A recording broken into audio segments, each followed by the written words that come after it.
So Michael Popok, Legal AF. We got the receipts to prove the close connection between Sidney Powell and Donald Trump as he tries to backpedal his way through postings on social media today.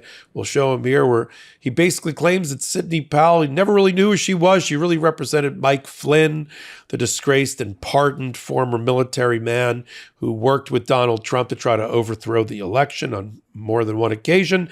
And that's all she is, just a nice lady that used to represent Mike Flynn. Well, that's a lie, and we got the receipts, as I said, to prove it. We'll show some video clips. Let's first talk about her. Sidney Powell filed many cases on behalf of Donald Trump around the country, trying to overthrow the will of the people, claiming voter fraud, and they were all losing arguments and losing trials. She ultimately had her bar license threatened to be taken away from her in Texas because of these lies, and to avoid liability in a case brought by Dominion Voting Machines and Smartmatic for fraud because she went on Fox News and defamed them, claiming that they were corrupted and co-opted by Venezuela, by China, by Cuba, and by other countries to make votes that were cast for Trump into Biden votes. She got sued for defamation. And her defense, one of her primary defenses, which pissed Donald Trump off at the time and kind of moved her out of his orbit, was she said, well, these weren't facts. These were just my opinions and my legal opinions. And you can't sue me if they're not facts for defamation because opinions can't form the basis of defamation. Donald Trump hated that position, that the election fraud arguments were not factual because he based his entire set of defenses on them. So in 2019, it is true that Powell represented Flynn. And I think a lot of this great reporting, kind of pulling this all together, besides right here in my own reporting, comes from a a Washington Post article that was under the byline of Isaac Stanley Becker, Amy Gardner, and Josh Dawsey. And the timeline, I think, here that they developed is really, really important. 2019, Powell represents Flynn and gets sort of on the radar screen for Donald Trump. At some point, Rudy Giuliani and Powell become a close team, kind of co-captains of Team Crazy for Donald Trump. And she gets on the radar screen with Donald Trump after a November 8th appearance on Fox News, in which she first makes the election fraud claims. And here's a clip from the November 8th Fox News presentation by Sidney Powell. Well, you have promised a kraken will be unleashed. We were expecting perhaps your suit would be filed yesterday or today. When shall we expect your lawsuit?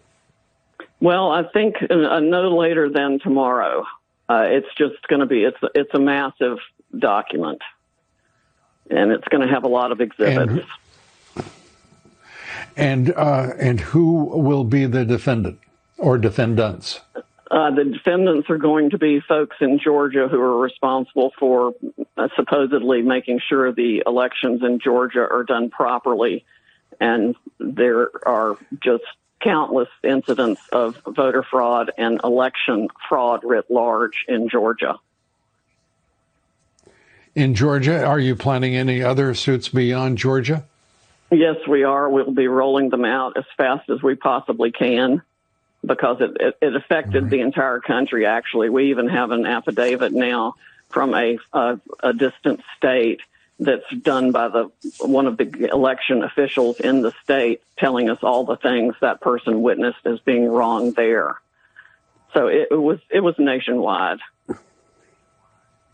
Well, the number of affidavits is voluminous now. The eyewitnesses are considerable. Your thoughts now about what will be the impact, and can it be adjudicated in such a way as to meet all of the deadlines that are forced upon you? That is December 8th, December 14th. Give us your sense of the timing and the urgency of getting this to resolution. Yes, well, obviously it couldn't be more urgent. But yes, the time deadlines should be able to be met, and the evidence is so overwhelming, it's almost as though they they were so blatant about it, they expected us to catch it. And, maybe it's a diversion from something else that's going on. I don't know. But it's also clear that there was foreign intrusion into our voting system. Okay. Now we fast forward to the 13th of November, and she makes her now infamous release the kraken. She's got so much evidence that it's monstrous, and she's going to release it from a cage in favor of Donald Trump. And so she has that interview and that press statement on the 13th of November. And then thereafter, Giuliani and Powell appear at a press conference at the RNC on the 19th of November, 2020, which excites Donald Trump so much that he claims that those are his lawyers and they've got some bombshell information that they're going to reveal at the time of the Republican National Committee. Let's play the clip of the November 19th, 2020 news conference, and we'll talk a little bit about who's in the room there. That's also important. This is a clip where Sidney Powell, takes the podium next to Rudy Giuliani, also as a lawyer for Donald Trump, and claims that Venezuela, Cuba, and China have massive influence, improper influence over our elections. Let's play that clip. Good afternoon. This is not a singular voter fraud in one state. This pattern repeats itself in a number of states. Almost exactly the same pattern. When it's being counted, almost invariably in the United States, up until the mass cheating that went on in this election, a Republican and a Democrat inspector, as well as others, if there are other parties, is allowed to watch the unsealing of this ballot. That could have been Mickey Mouse. That could have been a dead person. That could have been not filled out properly. That could have been the same person 30 times. That could have been, and all these things have happened, by the way. So, for example, the recount being done in Georgia will tell us nothing, because these fraudulent ballots will just be counted again.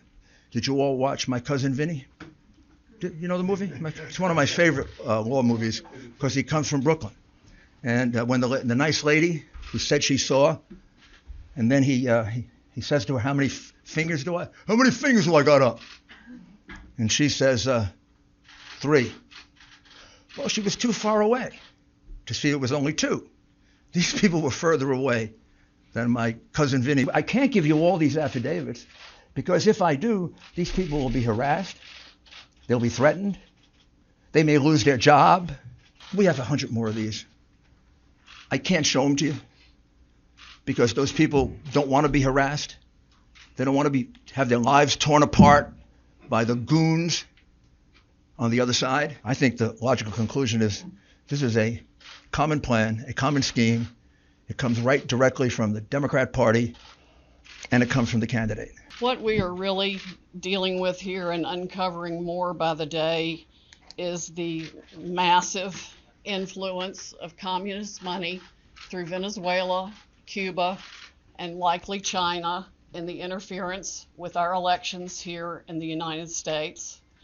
The Dominion voting systems, the Smartmatic technology software, and the software that goes in other computerized voting systems here as well, not just Dominion, were created in Venezuela at the direction of Hugo Chavez. It can set and run an algorithm that probably ran all over the country to take a certain percentage of votes from President Trump and flip them to President Biden, which we might never have uncovered had the votes for President Trump not been so overwhelming in so many of these states that it broke the algorithm that had been plugged into the system. And that's what caused them to have to shut down in the states they shut down in.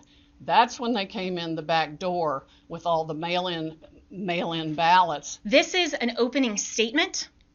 This is something where we have told you what the evidence will show, and we have given you a brief description.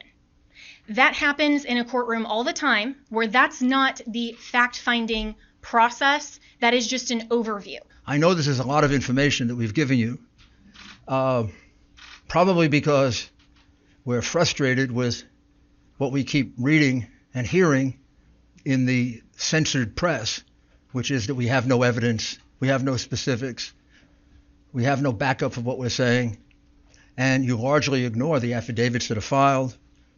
Whether you agree or disagree with an affidavit, it's evidence. If I were the government, like I used to be, there'd probably be a lot of people arrested by now. All right, you saw that clip. Now, in that picture, besides Rudy Giuliani and Jenna Ellis, who are both indicted co-conspirators in Georgia as lawyers, you also, in the far left or the right on the screen, far right on the screen corner, you got Boris Epshteyn. Boris Epshteyn is not only unindicted co-conspirator number 6, he's also currently, as he's always been, the lead consigliere, fixer, and attorney for Donald Trump. He appears at all of his criminal proceedings. He helped bring in some of the new lawyers representing Donald Trump, and he's very involved on the politics side. He just recently went on a right-wing news media organization, and he said that the what we need in this world is a MAGA Speaker of the House, and Donald Trump won't allow a Speaker of the House that isn't MAGA. That Boris Epshteyn, he's in the room standing behind Rudy Giuliani, Jenna Ellis, with Sidney Powell at the podium. That's the 19th of November, 2020. By the 11/22, by November 22, though, she's now fallen out of the orbit with Donald Trump, who has a statement made that she's no longer representing the president, and that Giuliani announces also that she's practicing law on her own. They were all sort of troubled by the 11/19/2020 news conference, perhaps because Sidney Powell was even too crazy and too conspiratorial for Donald Trump. And then we move on, though, because you think, well, she's done then. She's no longer doing any work. No, she falls back into the orbit of Donald Trump, continuing to represent him. She's filing lawsuits all along the way, trying to challenge the election. And in December, in a series of meetings, including the now infamous December the 18th meeting, that was reported by Cassidy Hutchinson, the Mark Meadows former assistant, who's wrote a memoir, testified to the Jan 6 committee, to the D.C. election prosecutors and Georgia prosecutors. She said it was unhinged. It was 6 or 7 hours of meetings in the Oval Office attended by Rudy Giuliani, Mike Flynn, Sidney Powell, the Overstock.com founder, Patrick Byrne, for whatever reason, Mark Meadows and Pat Cipollone, the White House counsel, ran in there to try to break up the meeting. And what was discussed was appointing Sidney Powell as a special counsel to investigate voter fraud. In fact, Sidney Powell, in her own deposition testimony under oath, swore that Donald Trump was about to appoint her as special counsel and giving her all of those powers. And that's what she believed when she left the meeting on the 18th of December. And Bernie Kerik, who is one of the disgraced former criminals pardoned by Donald Trump, working for Rudy Giuliani as an investigator, used to be a police commissioner in the city of New York, that Bernie Kerik, he also testified that Sidney Powell was offered the opportunity by Donald Trump to be special counsel. But this all got unhinged again the next day when she called up Mark Meadows to get her White House pass and her key. And he said, that's not happening. So they thought she had gone too far. But there is that period for in November, December, and on her own before the public immolation of Sidney Powell, where she represented Donald Trump. And despite what he's saying now, and has a lot of information about meetings with the president, with then President Donald Trump and Rudy Giuliani, Jenna Ellis, I presume Boris Epshteyn, Mike Flynn, and the rest. Now, eventually, she got into more hot water as she was sued by Dominion. She made the now infamous statement that it wasn't my facts. I didn't have facts that Donald Trump had lost the election. The election had been rigged. That was my opinion. And therefore, you can't hold me liable. That pissed off Donald Trump, and he shot her out of his orbit once and for all, left her to die on the side of the road. She had her own problems. She raised $16 million in financing and fundraising, allegedly to try to stop the steal and pay for her legal bills. So don't worry about her when it comes to money. She's got plenty of money. The federal government started investigating her related to all of that. And that's even before she got indicted as an unindicted co-conspirator right now in Jack Smith's election case in D.C. and is now a convicted criminal in having to cooperate in Georgia. So that is the complete picture with the video, with the receipts of everything related to Sidney Powell. So don't believe for a minute this argument by Donald Trump that he barely knows her. She represented Mike Flynn and never his counsel. He was this close to not only appointing her special counsel, but actually executing an executive order with her in charge that she wrote with others to seize voting machines, declare martial law, suspend the Constitution, and the rest. And the Jan 6 committee and all the prosecutors have a copy of that executive order. It wasn't signed by Donald Trump, but it was seriously considered by him.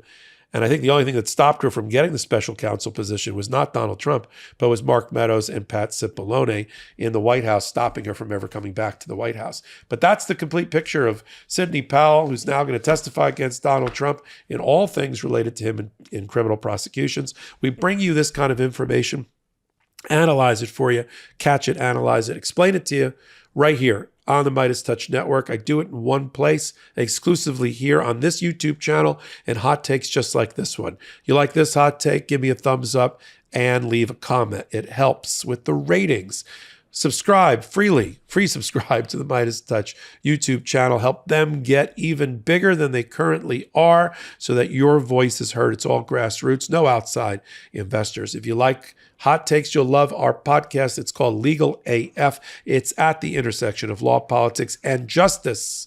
And it's the leading podcast of its kind. I co-founded and co-anchor it Wednesdays at 8 p.m. Eastern Time, Saturdays at 8 p.m. Eastern Time on the YouTube channel for MeidasTouch, and then on audio platforms wherever you can get it, Apple, Spotify, Google, and the like. Until my next hot take, until my next Legal AF, this is Michael Popok reporting. Hey Meidas Mighty, love this report? Continue the conversation by following us on Instagram at MeidasTouch to keep up with the most important news of the day.